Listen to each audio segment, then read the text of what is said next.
Luzon, Timog Katagalugan, at isla ng Negros, anim na araw nagsampuhan sa harap ng Department of Agrarian Reform.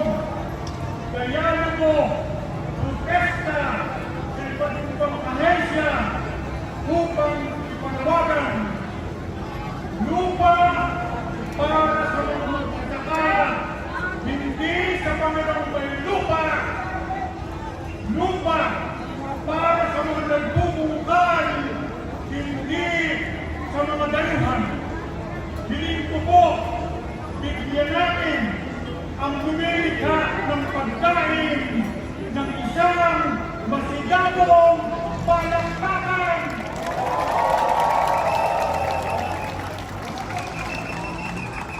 Mga kababayan, napakahalaga po ang pagkilos kanina ng masa ng pawis at ng iba't ibang sektor ng ating lipunan.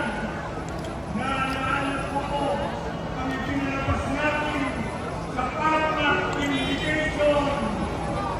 Baha sa Luneta, pagkatapos baha sa Luneta noong September 21 kanina.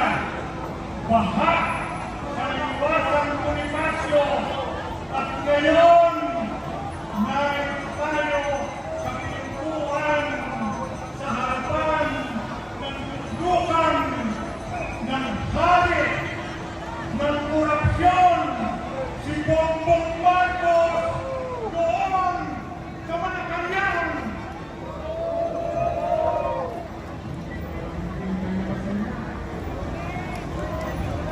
Palagay ko, kaya hindi kayo masaya dahil una, kung may hari ng korupsyon at pandarambong, mayroong reyna ng magnanakaw, mandarambong, walang iba kundi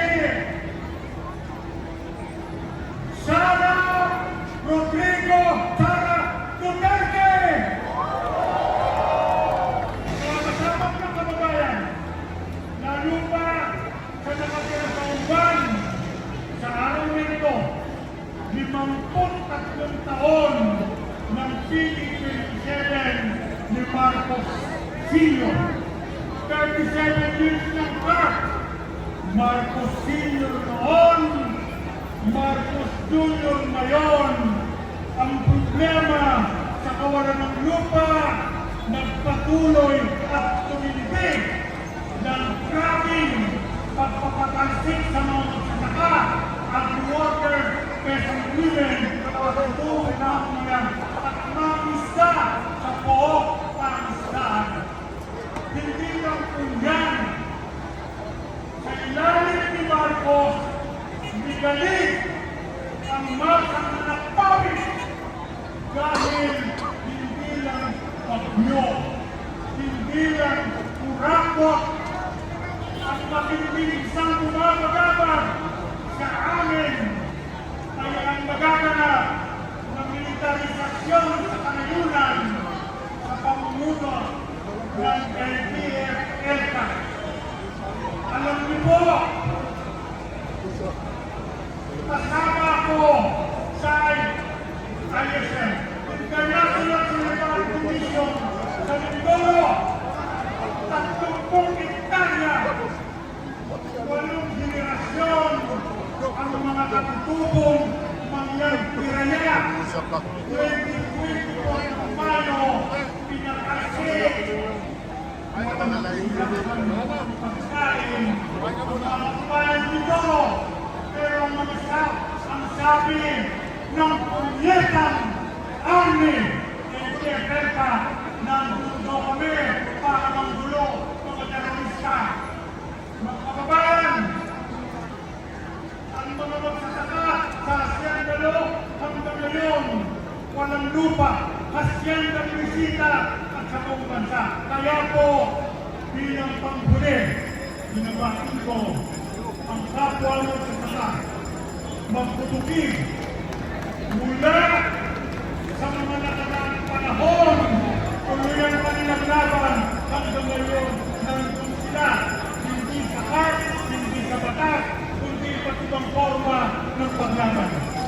Kaya niyo po bago ako magtapos, para kung may nakikinig na intel na hindi naman intelligent, alam nyo, ang mga kababayan kung narito ngayon, ang hawak placard, screamer, pero dahil sa ginagawa ninyo, ipinubusot ninyo na ang magsasaka, ang mamamayan, hindi placard, hindi screamer, ang hawakan, kundi ang hawakan ay armas.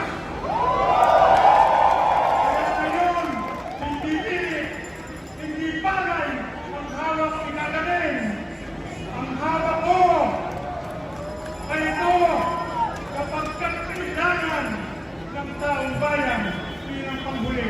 Binabati ko ang mga kabataan ng estudyante noong October 17, narito kayo. Ang mga kabataan, hindi lang ang lider ng kinabukasan, dapat ngayon, lider kayo sapagkat kailangan kayo. Mga kasama, muli mo, iba yung pamumulat, pag-organisa sa kilos, pagtunyagi, sumulong, at pagtagumpay, palayain si Amanda Echanez, palayain ang lahat ng bilanggong politikal. Marcos Jr., tama na, beste sa magsasaka, salot sa masa. Takwil, palayasin. Maraming salamat po. Muli, mabuhay ang sambayan ng Pilipinong lumalaban. Salamat. Tunay na reforma sa lupa! Ipaglaban! Tunay na reforma sa lupa! Mga kasama, yung mga flags po natin at mga banners, dito pakikita rin ang po muna rin para magpatuloy na rin po ang ating programa. Mga kasama, sa ilalim ng rehimen ni Marcos Jr., ginagawang gatasan ang pondo ng bayan, ipinagmamalaki ang farm-to-market roads na sa totoo ay farm-to-market roads para sa mga burokrata, kapitalista at kontratista. Overpriced at underbuilt at puno ng anomalya habang nalulunod sa utang at kahirapan ng mga magsasaka, bilyon-bilyon ang nilulustay ng mga peking infrastruktura. Ako po, si Jeffrey Lanon, mula sa sining na naglilingkod sa bayan. Habang nanunood ang problema sa lupa ng mga magbubukid, pilit na bumubusto ang mga magsasaka, si Marcos Jr. Totoo na to? Malinaw na hindi. Isang linggo tayong nagkampuhan, pero wala akong narinig na magsasaka ang nakikabang sa mga nilalakong programa ni Marcos Jr.